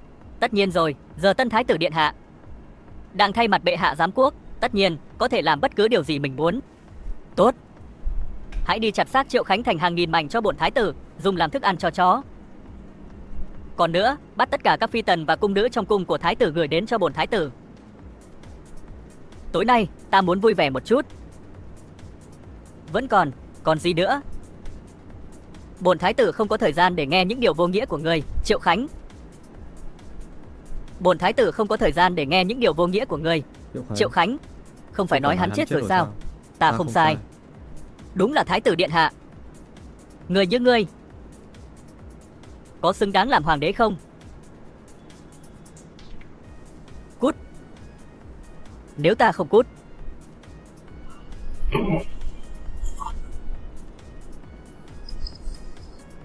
Triệu Khánh, ngươi muốn giết huynh đệ, độc chiếm ngai vàng, thừa tướng cứ đùa. Bổn thái tử chỉ lấy lại những gì thuộc về mình. Ở đâu ra giả thuyết giết huynh đệ cướp ngôi? Mọi người đều biết thái tử điện hạ tính tình ngang ngược, tàn nhẫn, giết người lỗ mãng, phong lưu vô độ. Hôm nay ta vì thiên hạ, dưới danh nghĩa và tả thừa tướng, đại thần trong triều, chủ trì công đạo, phế chức vị thái tử của ngươi. Có quy định như vậy không? Khai quốc tiên đế đã đề xuất quy định để ngăn chặn việc các thái tử tương lai kiêu căng gây hại cho dân, đề xuất rằng chỉ cần hơn một nửa số các quan chức từ trên xuống dưới trong triều đình đồng loạt, thái tử có thể bị phế truất. Đây là sắc lệnh của gần 70% quan chức nhất phẩm và nhị phẩm của triều đình đồng ý phế truất thái tử. Hôm nay ta phải phế chức thái tử của ngươi. Hôm nay ta phải phế chức thái tử của ngươi. Đủ rồi. Hôm nay với tư thế là bổn thái tử giám quốc, Lục Trường Chi, bổn thái tử cũng phế ngươi. Này, ngươi như vậy là ngươi điên à? Ta đường đường là tả thừa tướng của triều đình, là chức danh để ngươi phế sao? Bây giờ ngươi trao lại chức vị thái tử cho ta ngay lập tức, và biến đi hoặc đợi cho đến khi tất cả các quan chức phế ngươi. Ngươi sẽ chết không có chỗ chôn. Người đâu, kéo Triệu Khánh xuống cho ta, đánh gãy chân hắn, để ta xem ai dám. Ngụy Thiên Hiệu, người phụ trách Tây Sưởng, ai là thái tử và phải làm nô tài cho ai? Hôm nay thái tử bị phế, ngươi nên nghe lệnh của tân thái tử. Giờ ta là thái tử giám quốc, Ngụy Thiên Hiệu, bây giờ ta ra lệnh cho người giết Triệu Khánh, Sau đó, ngươi tự sát để tạ lỗi theo quy định của Tây Sưởng. Ta là thanh kiếm của Thái tử, từng là huynh đệ của Thái tử. Thái tử và ta lớn lên cùng nhau.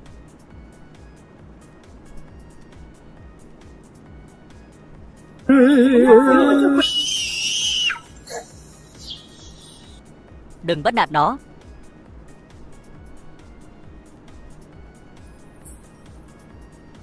Ngươi muốn gì?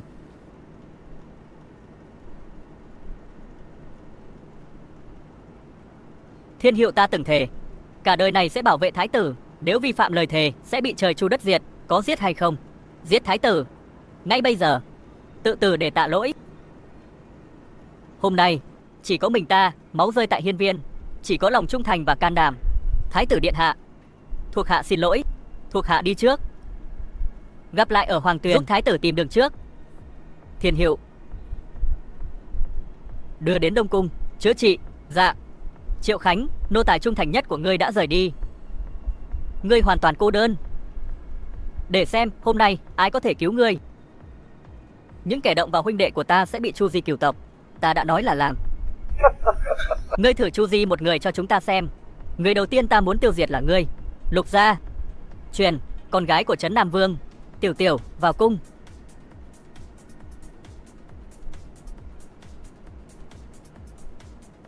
Thân, Tiểu Tiểu, con gái Trấn Nam Vương kiện tả thủ tướng Lục Trường Chi vì tội thông đồng với kẻ thù và phản quốc, cầu kết với hung nô, giữ lại lệnh cầu viện của cha ta và tàn sát đội quân 200.000 người.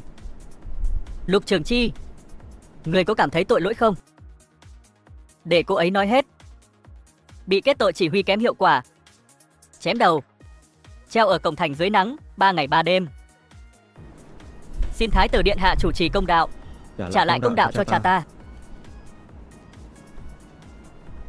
Hiện giờ, các ngươi cho rằng Tả thừa tướng có quyền phế truất Thái tử nữa hay không? Nếu điều này là sự thật, Tả thừa tướng cấu kết với kẻ thù và phản quốc, phạm tội mưu phản, chu di cửu tộc, sao có thể phế Thái tử được? Ngươi nói gì? Có bằng chứng nào không? Bằng chứng ở đây. Bẩm Thái tử điện hạ, đây là bằng chứng Tả thừa tướng phạm tội phản quốc, thư tử cấu kết với hung nô. Ở đây ghi lại rằng Tả thừa tướng đã cung cấp lộ trình hành quân của quân Bách Việt cho hung nô 3 năm trước, bẫy và giết Trấn Nam Vương, và hồ sơ Lục Trường Chi bí mật bán vũ khí cho hung nô. Thảo đào đại chiêu ta những năm qua đều bị bại dưới hung nô, hóa ra là do thừa tướng làm. Thái tử ngươi đang giả mạo. Mở mắt chó của ngươi nhìn đi, phía sau có hàng trăm ngàn quân Bách Việt, dùng máu thay mực, chữ ký làm bằng chứng, còn dám ngụy biện. Người đâu, kéo hắn ra ngoài, chàm. Dùng máu làm lễ cúng, kính dâng cho linh hồn của 20 vạn quân lính trên thiên đường. Đang bị thương, đừng có khoe khoang nữa, nếu không phải bổn cung phẫu thuật. Vết thương của ngươi, sợ là thần tiên cũng không cứu được. Thái tử điện hạ đúng là hoa đả tái thế. Thuộc hạ thực sự là, đừng tâng bốc nữa. Giờ đã loại được Tả thừa tướng là mối đe dọa lớn nhất đối với bổn cung. Giờ chỉ cần tìm thuốc giải độc hồi sinh phụ hoàng, thì bổn cung sẽ không còn phải lo gì nữa. Nhưng thuộc hạ đã cử người đào sâu 3 tấc phủ thừa tướng, nhưng không thể tìm thấy thuốc giải. Cái gì? Không tìm thấy? Không tìm thấy? Binh phủ của huyền quân ở Đông Cung đã biến mất. Thái tử điện hạ, người đầu độc phụ hoàng không phải Tả thừa tướng, không phải Lý Trường Chi, còn ai nữa? Người đầu độc phụ hoàng chính là Triệu Yến. Triệu Yến, ngày hôm đó ta đến thỉnh an phụ hoàng sớm hơn 10 phút so với đại ca và tình cờ gặp, nhưng ta vẫn không thể hiểu tại sao đại ca lại làm điều này. Bề ngoài, hắn là con rối của thừa tướng để mê hoặc mọi người. Thực ra, hắn muốn mượn đao giết người, mượn kiếm của ta để giết Lý Trường Chi. Sau đó hắn đã trộm binh phù huyền quân trong lúc chúng ta không để ý. Chẳng lẽ đại ca giống như Tả thừa tướng cũng muốn mưu phản, tranh đoạt ngôi vị? Thuộc hạ sẽ đuổi theo lấy lại. Nếu không, mất quyền điều khiển 100.000 huyền quân sẽ gây bất lợi cho thái tử. Đợi đã quá muộn rồi. Thái tử, trong cung có chuyện. Đại hoàng tử dẫn quân vào kinh thành, vô tư tàn sát người dân. Hàng chục nghìn người đã thiệt mạng.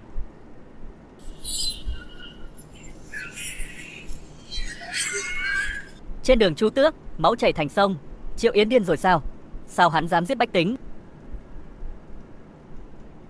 Hoàng cung biến cố lớn, 10 vạn huyền quân đang tiến vào cung, hướng về Đông Cung. Ngụy Thiên Hiệu, có thuộc hạ. mang theo binh phủ Bách Việt, huy động 10 vạn quân, tập hợp cùng Tây Sường, bất kể dùng cách gì cũng phải bắt được Triệu Yến. Rõ, Thái tử điện hạ.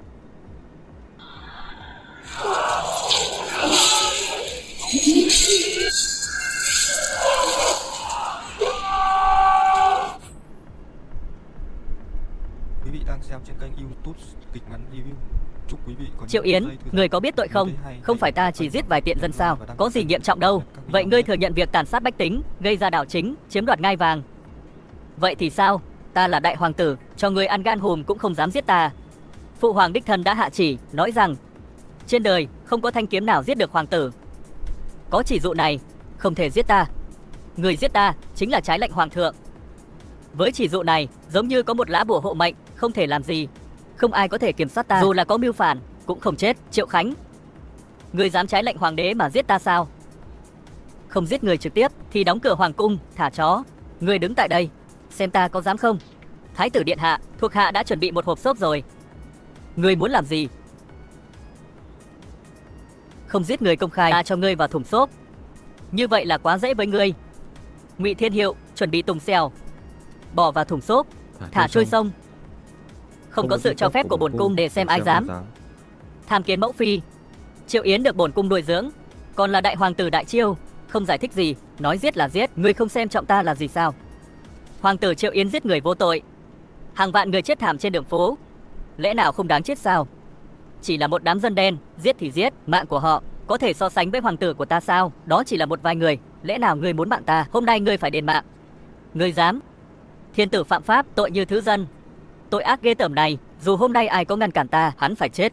Đại Chiêu ta cai trị đất nước bằng lòng hiếu thảo, ngươi là thái tử giám quốc, lại ra tay với huynh đệ của mình, bệ hạ bất tình. Thì bổn cung sẽ không bao giờ cho phép ngươi cư xử như thế này. Nếu không phải Đại Chiêu trị quốc bằng lòng hiếu thảo, những kẻ ngốc chỉ biết gây rắc rối. Bổn thái tử đã bị giết từ lâu rồi. Ngươi, Ngụy Thiên Hiệu, hành động. Mẫu phi cứu con, ta xem ai dám xông lên. Ngươi đúng là đại nghịch bất đạo. Ngươi không sợ hoàng thượng biết được ngươi đích thân ra tay với đại ca mình, sẽ phế chức thái tử của ngươi. Bổn thái tử làm việc dựa trên lương tâm trong sáng. Nếu ta không đòi lại công đạo cho hàng vạn người chết thảm, bổn thái tử tại vị có còn đủ tư cách không? Nếu thái tử giám quốc không thành lập hệ thống mới gồm 3 tỉnh và 6 bộ, triều đại sẽ sụp đổ trong một thoáng chốc. Ngày mai sẽ chính thức thực hiện hệ thống thi cử. Trăm ngàn thí sinh vẫn đang đợi ngài ra để giám thị. Nếu bổn cung nhất quyết đưa đại hoàng tử đi, ngươi có thể làm gì? Vậy thì xin mẫu phi lên đường cùng đại hoàng tử. Ngươi, mẫu phi có biết mình đang làm gì không? Buổi đầu khai quốc, tiên đế Đại Chiêu đã đưa ra quy định, hậu cung không được can thiệp vào chính trị, ai trái lệnh sẽ bị giết. Giỏi lắm tên thái tử giám quốc, ngay cả bổn cung người cũng định giết. Thiên tử còn có thể mắc sai lầm, 6 phạm quy định, không thể sống. Bổn thái tử muốn giết, không ai có thể ngăn cản. Nọc hắn ra, giết. Rõ, mẫu phi, cứu con. Từ giờ trở đi, bất kể có phải dòng dõi quý tộc không, vương gia, chư hầu, hoàng tử, những kẻ giết người bừa bãi, giết. Bắt nạt người dân vô tội, giết. Xúc phạm phụ nữ, giết. Thái tử anh minh, từ nay về sau, chúng ta sẽ trung thành đến chết với thái tử, với Đại Chiêu. Chúc mừng Đại Chiêu, chúc mừng điện hạ. Từ hôm nay, toàn bộ triều đình, thái tử đã hoàn toàn kiểm soát. Hệ thống thi cử của 3 tỉnh và 6 bộ đã cho kết quả tích cực. Tương lai, thái tử chắc chắn có thể trở thành một vị vua vĩ đại vượt qua cả 3 vị hoàng đế. Được rồi. Dừng lại. Nói chuyện chính đi. Theo Tây Sưởng báo, họ đã đào sâu 3 tấc trong phủ đại hoàng tử, nhưng thuốc giải độc vẫn chưa tìm ra sao. Vậy thì ai có thuốc giải độc này?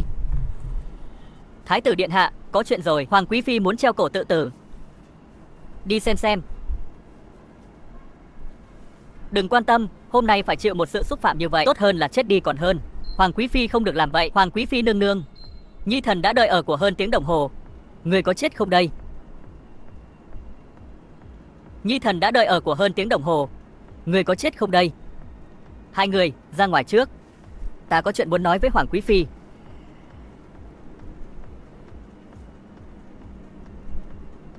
Đừng giả vờ nữa, người không phải vì chết cái chết của Triệu Yến sao? Phụ hoàng lại mắc bệnh không thể sinh con, không có người thừa kế, người định chôn cùng với hắn sao? Vậy thì sao? Nhi thần có cách để mẫu phi không cần chôn cùng hắn. Nói cho ta nghe xem. Nhi thần giúp mẫu phi sinh thêm con. Thái tử có ý gì đây? Mẫu phi không hiểu đề xuất của nhi thần sao?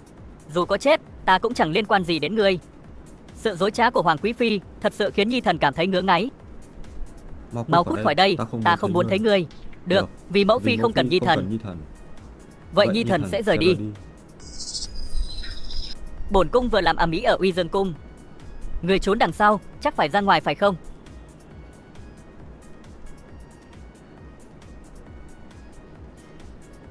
Lục Giao. Cuối cùng người đã đến.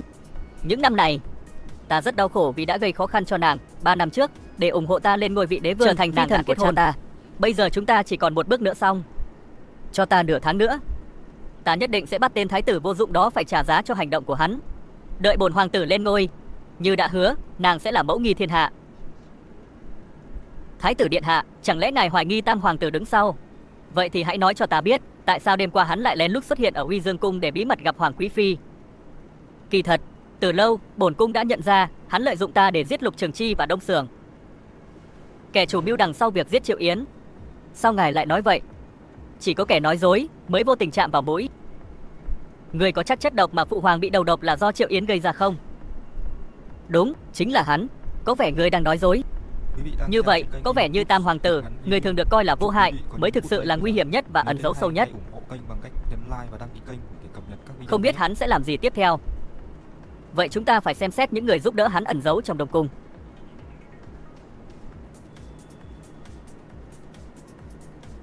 Điện hạ, thần thiếp vẫn chưa sẵn sàng. Điện hạ, sao gần đây ngài càng ngày càng vui vẻ thế? Nếu ta đoán đúng, chất độc mà nàng muốn giết bổn cung là Triệu Hằng đưa cho phải không? Thái tử điện hạ, ngài đang nói cái gì vậy? Thực ra, nàng là người của Triệu Hằng. Nói, kế hoạch tiếp theo là gì? Nói, thái tử tha mạng. Ta nói, ngươi là ai? Sao ngươi dám đột nhập vào nơi ở của công chúa Đại Uyên, đi báo với công chúa, nói tam thái tử Triệu Hằng muốn gặp? Tam hoàng tử muốn gặp sao? Không sai.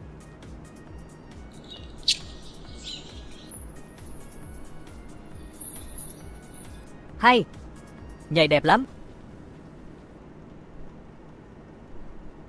Theo giao ước bí mật với phụ hoàng ta, chỉ cần ngươi có thể khiến đội quân Bách Việt và Huyền quân chiến đấu với nhau, kẻ thua, người bại, sau đó Đại Uyên sẽ lấy cớ kết hôn để bí mật đưa quân sang, giúp ta lên ngôi. Vậy giá cả thế nào? Đại Chiêu là thần tử của Đại Uyên, trở thành chư hầu của Đại Uyên. Ngươi đang làm gì thế? Tất nhiên, ta muốn để cho thằng em của ta nếm thử hương vị của cô em. Thằng em của ngươi?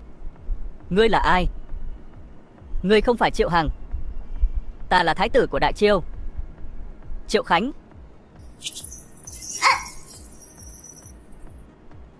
Lần này ta đến đây chỉ có một mục đích, đó là thuyết phục công chúa.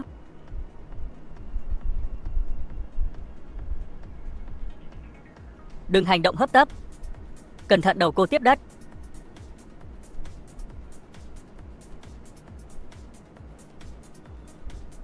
Nếu chuyện này thành công, sẽ là phước lành cho người dân. Giết.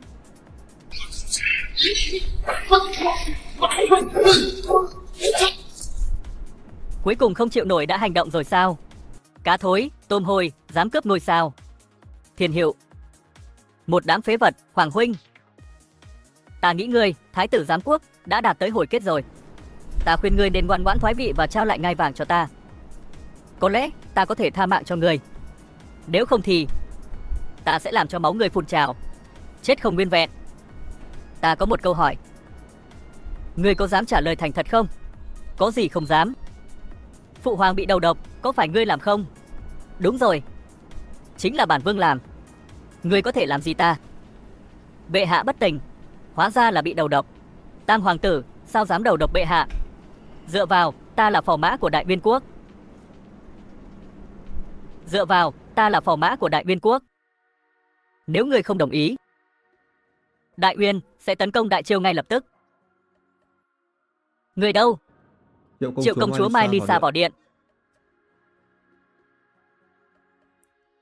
Công chúa điện hạ, chỉ cần giết hắn, Đại Chiêu này chính là thiên hạ của chúng ta. Hỗn xược. Bổn công chúa là nương tử của Thái tử Triệu Khánh. Ngươi không có quyền chạm vào ta. Công chúa Mai Lisa có ý gì? Thái tử điện hạ, Đại Uyên ta sẵn sàng thành lập liên minh lâu dài với Đại Chiêu. Đây là thư liên minh, xin thái tử xem qua. Không thể nào. Ngươi đã làm gì công chúa?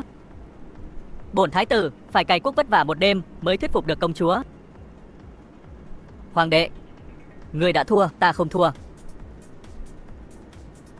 Ta không thua. Thái tử điện hạ, nên giải quyết hắn thế nào? Đầu độc hoàng đế là tội không thể tha thứ. Giết hắn. Ngươi dám giết ta? Ta là tam hoàng tử, thái tử không được. Chỉ là một hoàng phi, không có quyền ngăn ta. Ngụy Thiên Hiệu.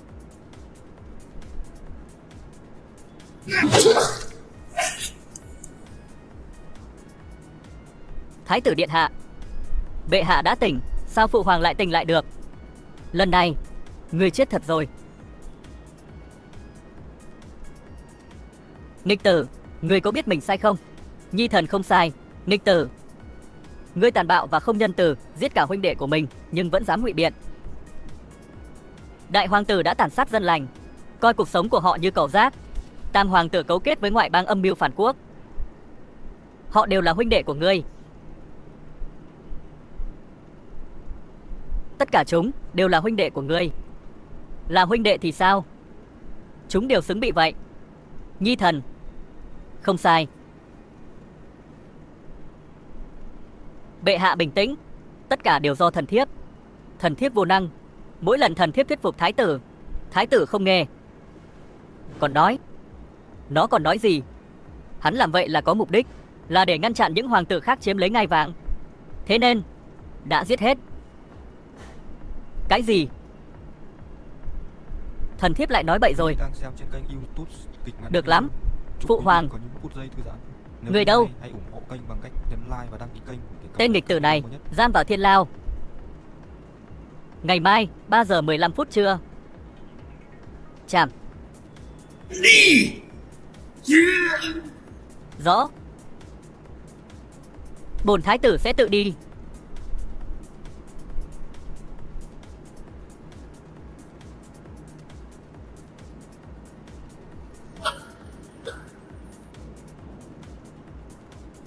Ngươi là thái tử giám quốc thì sao? Bổn cung chỉ cần thực hiện một kế hoạch nhỏ. Tên phế vật ngươi sẽ chết trong tay bổn cung thôi. Bổn thái tử sẽ bị xử tử vào 3 giờ 15 phút trưa mai. Ta muốn biết ta đã thua cô ở đâu. Ngươi thua vì ngươi quá kiêu ngạo, không coi trọng bất cứ ai. Nếu hôm nay cô đến để làm nhục ta thì không cần thiết. Bởi vì dù có chết, ta cũng sẽ không cầu xin sự thương xót từ cô. Thái tử, lúc nào rồi? Ngươi vẫn điên như vậy. Ngươi không muốn biết tại sao bệ hạ lại tỉnh dậy một cách trùng hợp như vậy sao? Lẽ nào là cô? Không sai. Cuối cùng ngươi đã đoán được. Chất độc đó chính là từ bổn cung.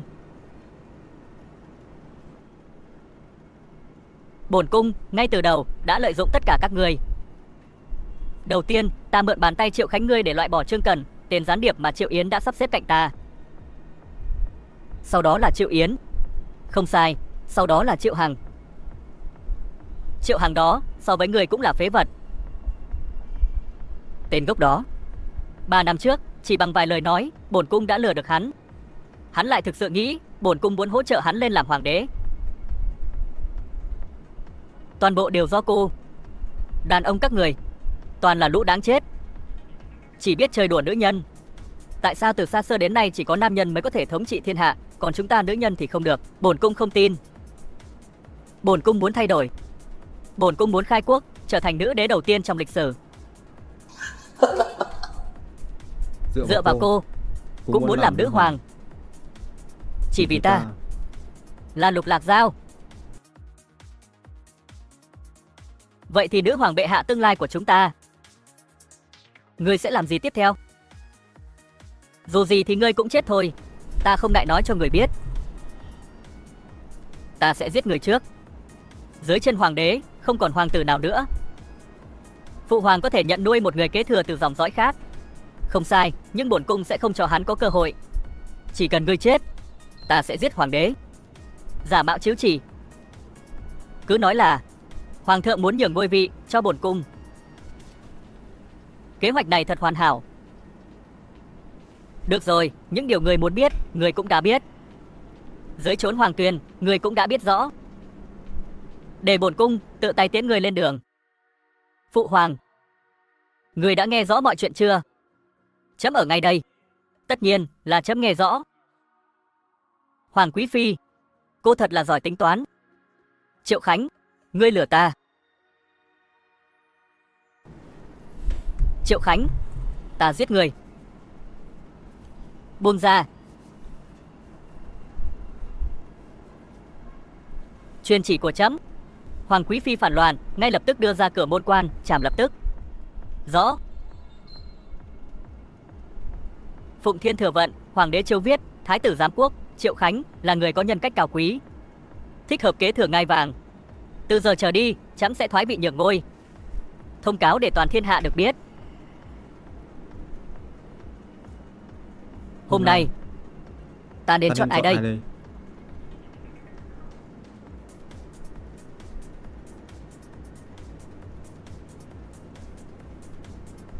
Là nàng. Vài ngày trước, gần như làm ta mất lòng. Hôm nay, ta sẽ giải quyết món nợ này với nàng một cách cẩn thận.